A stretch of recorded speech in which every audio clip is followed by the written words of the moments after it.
RCPD arrested a local man in Manhattan Tuesday morning on charges of child sex crimes. 47-year-old Kerry Cortez of Manhattan was arrested just after 8:30 a.m. in the 1300 block of Bear Place. He's charged in this case with 4 counts of aggravated criminal sodomy with a victim less than 14 years of age and 2 counts of aggravated indecent liberties with a child. Due to the nature of the crime, no further information is being released at this time. Cortez currently is confined on a bond of $250,000. The cost of living for K-State students increased this year by generally remaining consistent with national inflation rates, according to a report by a student group at the university. The K-State Economic Club 2024 State Price Index reflects a 3.1% jump in student cost of living compared to a 2.4% average increase nationwide based on the Consumer Price Index. However, core inflation amounts to 3.3%, according to the U.S. Bureau of Labor Statistics. Therefore, Economics Club members said in their report the inflation numbers for K-State students are, quote, consistent with the national average for consumers. K-State professor of economics Dan Keister explains why this report is important. Kind of nice to have an understanding of how prices have changed in the area, and in particular to folks that are putting out a fair amount of money to have someone in their family or friend circle educated. Keister says the largest drop was gas prices, which are down over 22% from last year. Gas prices down 22% year to year. That's a nice relief for our students and for people in the area at large, and it is an important part of the bundle of goods that most people purchase. To compile this year's report, Economics Club members visited local restaurants, grocery stores, gas stations, bars, bookstores, and movie theaters to record annual pricing data during the third week of September. Riley County Commissioners are set to hear a staffing update at the Riley County Attorney's Office at this morning's County Commission meeting. Riley County Attorney Barry Wilkerson last spoke with the Commission about staffing in late June and says at the time that their office has mostly caught up after COVID. Commissioners will also hear from other department heads on various matters, including a vote to move forward on a contract with BG Consultants to redo the floor at the transfer station. This morning's meeting is set to get underway at 8:30 here in Manhattan. RCPD arrested a local woman on Tuesday, just before 11 p.m., after an incident occurred in the 400 block of North 4th Street here in Manhattan. Tiara Jackson, 34, was arrested following reports of a collision and a subsequent offense. According to the police report, a 19-year-old woman was listed as the victim after Jackson allegedly struck an object.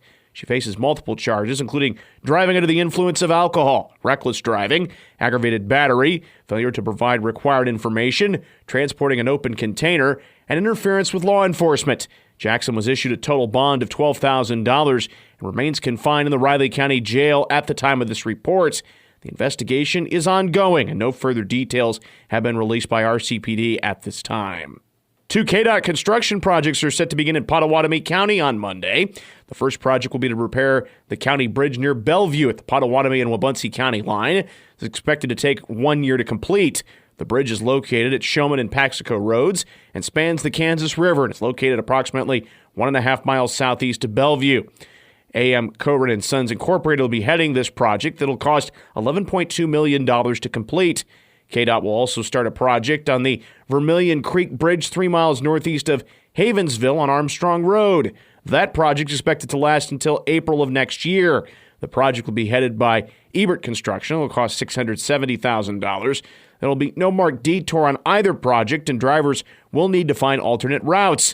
KDOT will be providing oversight on both projects. More on the day's headlines can be found at our website, newsradiokman.com and themercury.com. Good morning, I'm Troy Coverdale with your sports headlines. The Sunflower Showdown Saturday adding some juice to the usual preparation for players like K-State corner Keenan Garber, who grew up in the shadow of the rivalry, playing his high school ball in Lawrence. Man, this rivalry means a lot to me. Just growing up in Lawrence, I used to always go to these games as a little kid. Used to play tag football on the hill in Lawrence, so just being able to play in it is just an amazing experience. Kickoff Saturday night at 7. Coverage on News Radio KMAN and 101.5 KROC will get underway at 3 that day with PowerCat Game Day.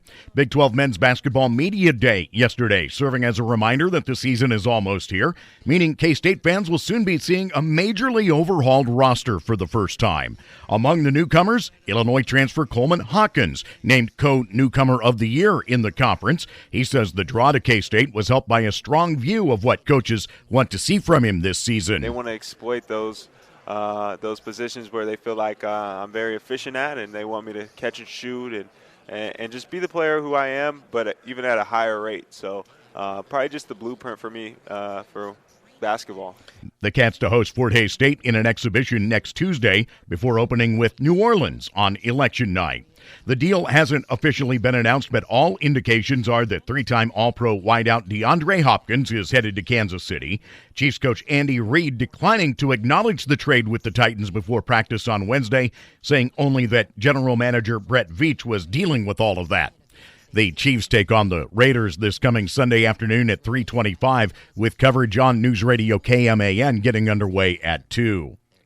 Thursday night football tonight on News Radio KMAN as the Vikings visit the Rams. Have a great day. I'm Troy Coverdale.